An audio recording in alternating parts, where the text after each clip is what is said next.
अस्सलाम वालेकुम नाज़रीन, मैं मोहम्मद असलम हुसैन सियासत की खबरों में आप सबका इस्तकबाल करता हूँ।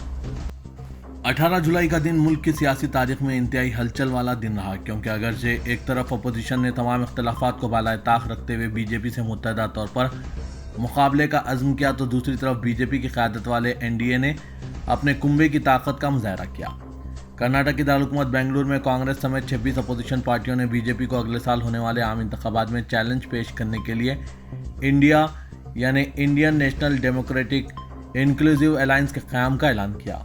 नए इत्तेहाद के लीडरों ने कांग्रेस की क़यादत में यूपीए की जगह कायम किए जा रहे हैं। इस नए इत्तेहाद को चलाने के लिए एक राब्ता कमेटी बनाने और अगली मीटिंग मुंबई में मुनक़िद करने का फैसला किया गया।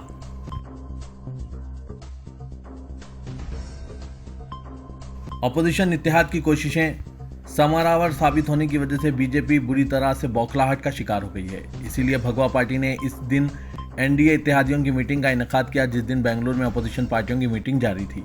इस मीटिंग में हर चंद के 38 पार्टियों के लीडरान ने शिरकत की, लेकिन इनमें चंद एक को छोड़कर कोई भी मुल्क की सियासत में असर व रसूख वाला लीडर नहीं था। मीटिंग की सदारत वज़ीर-ए-आज़म मोदी ने की। उन्होंने अपने कलीदी खिताब में एनडीए को काबिल एतमाद इत्तेहाद करार देते हुए यह दावा किया कि यही इत्तेहाद दोबारा इख्तिदार में आएगा। अपोजिशन लीडरों की मीटिंग से घबराने की ज़रूरत नहीं है, क्योंकि वो सिर्फ मौका परस्त इत्तेहाद है जिसकी हवा इलेक्शन में निकल जाएगी। मीटिंग में बीजेपी के अहम लीडरान मरकजी वुज़रा अजीत पवार, एकनाथ शिंदे, पलानीस्वामी, राजभर और दीगर छोटी छोटी पार्टियों के लीडरान मौजूद थे।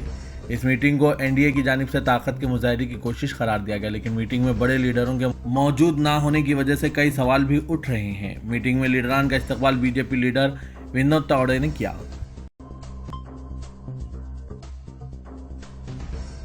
महाराष्ट्र के जलगांव में इलाके खानदेश के अहम शहर एरंडोल में 16वीं सदी में तामीर की गई जामा मस्जिद, जिस पर शरपसंदों की नजरें हैं, इसके ताल्लुक से बम्बई हाईकोर्ट ने तारीखी फैसला देते हुए भगवा शरपसंदों के गुब्बारे की हवा ही निकाल दी है।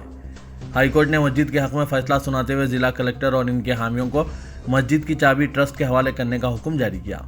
साथ ही मस्जिद के पांडवारा होने का दावा करने वाली तंजीम पांडवारा संघर्ष समिति को सख्त तनकीद का निशाना बनाया और कहा कि इसकी कोई भी दलील मानने से इनकार कर दिया। बॉम्बे हाईकोर्ट की सिंगल बेंच के जज जस्टिस आर.एम. जोशी ने जो फैसला दिया, इससे अहल खानदेश और ख़ास तौर पर एरंडोल के मुकामी अफराद में खुशी की लहर दौड़ गई। इस तारीखी फैसले के बाद मस्जिद में अब 5 वक्त की बाकायदा नमाज दोबारा शुरू हो गई है।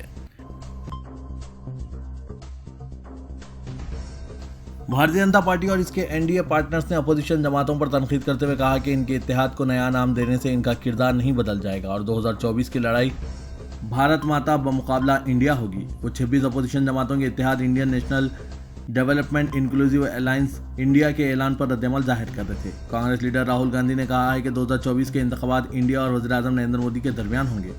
बीजेपी आईटी डिपार्टमेंट के सरबराह अमित मालविया ने कहा कि अपोजिशन जमातों के इत्तेहाद यूपीए को अपना वजूद ख़त्म करना पड़ा और नई शिनाख्त इख्तियार करनी पड़ी। हालांकि इस नए इत्तेहाद में शामिल शुरा नहीं बदले हैं। उन्होंने कहा कि एनडीए 1998 में कायम किया गया था, 25 साल बाद एनडीए और मजबूत हुआ है।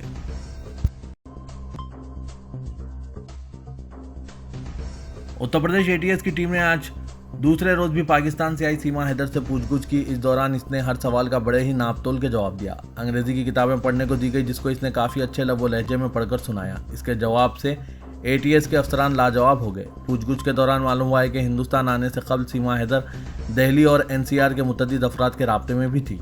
इसके अलावा एटीएस ने सीमा हैदर के टूटे हुए मोबाइल का डाटा रिकवर करने का दावा किया है। एटीएस के अफसरान का कहना है कि जल्द ही इसका लाइव डिटेक्टर टेस्ट भी कराया जाएगा ताकि इसकी हकीकत सामने आ सके। नेपाल के रास्ते अपने माशूक के पास हिंदुस्तान आई पाकिस्तानी खातून सीमा हैदर से दूसरे रोज भी एटीएस के डिप्टी एसपी अभिषेक वर्मा की क़यादत में पूछगछ की गई। खतरे के निशान से 4 फीट ऊपर बह रही यमुना में डैम फील्ड लेवल 499 फीट को पार कर चुकी है। 90 से ज़्यादा देहात मुतासिर हुए हैं और 800 बीघा फसलें ज़ेर-ए-आब आए हैं। फतेहाबाद इलाके के कई देहात का राब्ता मुनक़ता हो गया। कैलाश गांव की गलियों में पानी भर जाने की वजह से यहां आमद-ओ-रफ्त के लिए कश्तियां चलाई जा रही है, जबकि 35 खानदान महफूज मुकामात पर मुंतकिल हो गए हैं। आगरा में यमुना खतरे के निशान को पार कर गई है। सैलाब का पानी ताजमहल की दीवारों तक पहुंच गया है।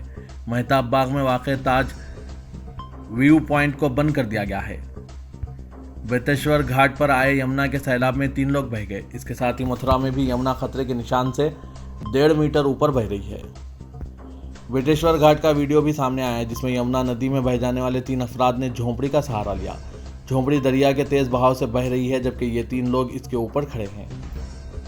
लंबा फासला तय करने के बाद घाट पर तैनात तैराक नदी के पास गए और तीनों को बचाया। यमुना खतरे के निशान के मिडफील्ड लेवल 499 फीट से 10 सेंटीमीटर ऊपर बह रही है। सनती शहर कानपुर की बीजेपी मेयर प्रमीला पांडे ने रियासती हुकूमत से ऐसा कानून बनवाने का मुतनाज़ा ऐलान किया है जिसमें हिंदू मुस्लिम एक दूसरे का मकान ना खरीद सकें, ताकि मंदिरों का तहफ़्फ़ुज़ मुमकिन होने के साथ साथ समाजी हम आहंगी का फ़रोग़ भी मुमकिन होगा। बाबूपुरा के तहत मुंशीपुरा पहुंची मेयर प्रमीला पांडे ने हनुमान मंदिर के पास गंदगी और नगर निगम पार्क में कब्जा देखकर नाराजगी का इजहार करने के साथ साथ 2 मंजिला मकान पर इंहदामी कार्रवाई का हुक्म जारी किया। सोशल मीडिया पर वायरल खबरों में मेयर की तरफ से दिए गए बयान में मुस्लिम समाज की ज़हनियत पर भी सवालिया निशान लगाने का दावा किया गया। हालांकि इस सिलसिले में मेयर प्रमीला पांडे ने वजाहती बयान में कहा कि इनका बयान तोड़ मोड़ कर पेश किया जा रहा है। हिंदू मुस्लिम एक दूसरे का मकान ना खरीद पाएँ।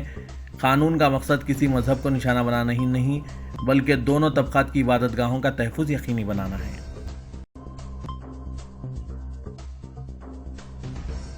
कांग्रेस की साबिक सदर सोनिया गांधी और सीनियर लीडर राहुल गांधी को ले जाने वाले खुसूसी तैयारी की अपोजिशन पार्टियों की मीटिंग के बाद बेंगलुरु से दिल्ली वापसी के दौरान टेक्निकी खराबी की वजह से मंगल की शाम भोपाल के राजा भोज हवाई अड्डे पर इमरजेंसी लैंडिंग की गई। यहां हवाई अड्डे पर तकरीबन 1 घंटा क़याम करने के बाद दोनों सीनियर लीडर रात तकरीबन 9:45 बजे इंडिगो की बाकायदा परवाज से दिल्ली के लिए रवाना हुए। साबिक मरकजी वजीर सुरेश येचुरी, सीनियर लीडर शोभा, साबिक वजीर पीसी शर्मा और एमएलए कनाल चौधरी और आरिफ मसूद अपने 2 सीनियर लीडरों के यहाँ पहुंचने की खबर के बाद हवाई अड्डे पर पहुंचे और सोनिया गांधी और राहुल गांधी से मुलाकात की।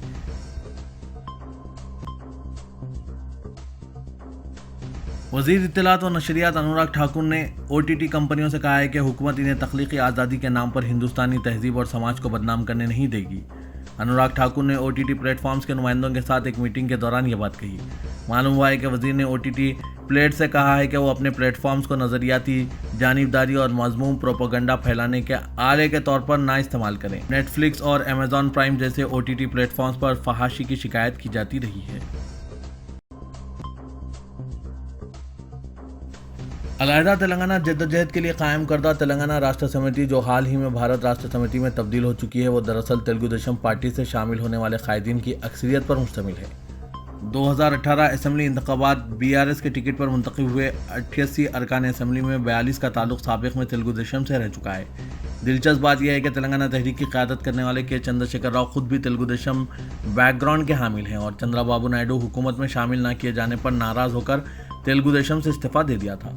चंद्रबाबू नायडू ने KCR को डिप्टी स्पीकर असम्बली के ओहदे पर फायज किया, जिसके बाद वो ओहदे से मुस्तफ़ी हो गए और अलहदा तेलंगाना की जद्दोजहद का आगाज़ किया। KCR के सियासी सफ़र का आगाज़ दरअसल कांग्रेस से हुआ है। KCR और इनकी पार्टी के कायदीन तेलंगाना की मुखालिफत करने वालों को गद्दार करार देते हैं, लेकिन हैरत की बात है कि किसी ज़माने में अलहदा तेलंगाना के कट्टर मुखालिफिन आज न सिर्फ अरकान असम्बली व कौंसिल के ओहदों पर फायज हैं, बल्कि 18 रुकनी वजारत में 11 का ताल्लुक तेलुगु देशम से रह चुका है। अगर यूँ कहा जाए तो गलत ना होगा कि पार्टी और वजारत दोनों पर साबिक तेलुगु देशम कायदीन का गलबा हो चुका है।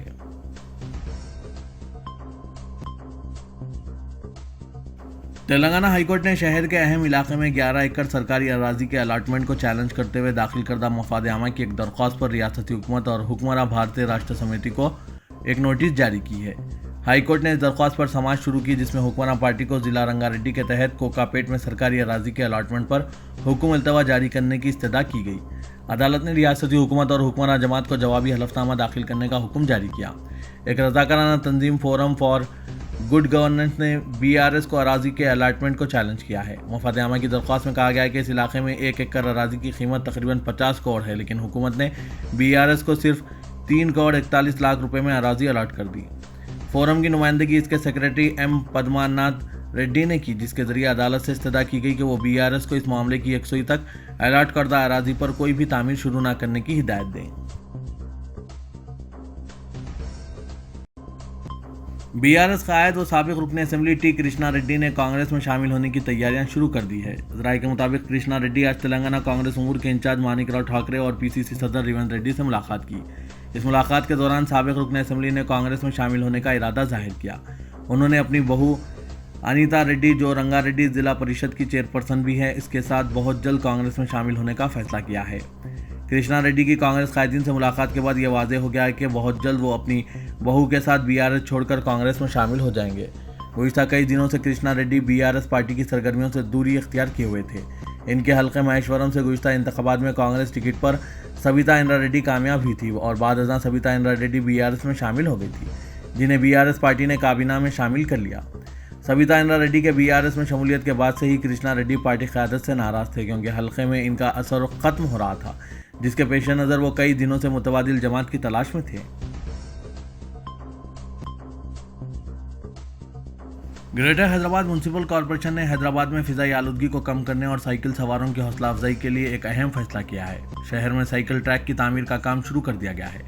पहले मरहले में 65 किलोमीटर साइकिल ट्रैक दस्तियाब करने का फैसला किया गया, जिसके तहत केबीआर पार्क में 5 किलोमीटर तवील साइकिल ट्रैक को जल्द शुरू करने की तैयारियां की जा रही है।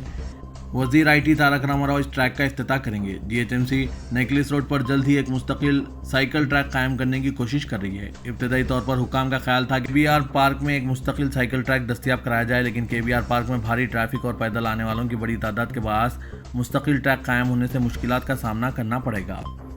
पहले जर्द और सब्ज रंग में 5 किलोमीटर का आर्जी साइकिल ट्रैक बनाया गया है। ORR पर साइकिल ट्रैक की तामीर भी तेजी से जारी है।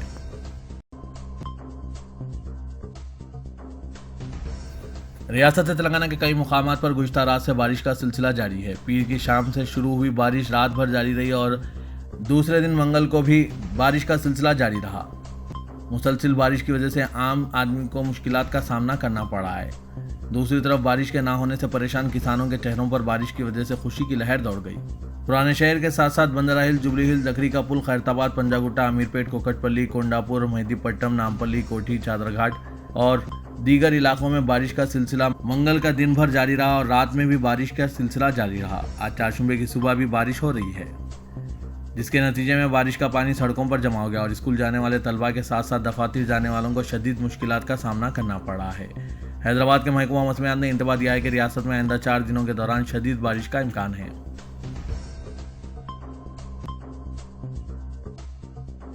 महकमा मौसमियात की जानिब से तेलंगाना में अगले 48 घंटों में भारी से बहुत भारी बारिश की पेशगोई पर DHMC की मेयर विजय लक्ष्मी ने ओहदेदारों से कहा कि वो हाई अलर्ट रहें और तमाम एहतियाती तदाबीर अख्तियार करें ताकि आवाम को परेशानी से बचाया जा सके। उन्होंने जोनल कमिश्नरों और EVDM अमले के अरकान को हिदायत दी कि वो सूरत हाल का मुसलसिल जायजा लें और बारिश के पानी के आसान बहाव को यकीनी बनाने के लिए मेन होलों और नालों पर कचरा जमा न होने को यकीनी बनाने के इक़दाम करें। हुकाम को यह भी हिदायत दी गई कि बारिश के पेश नज़र शहर में नए सेलर्स की खुदाई की इजाज़त ना दी जाए।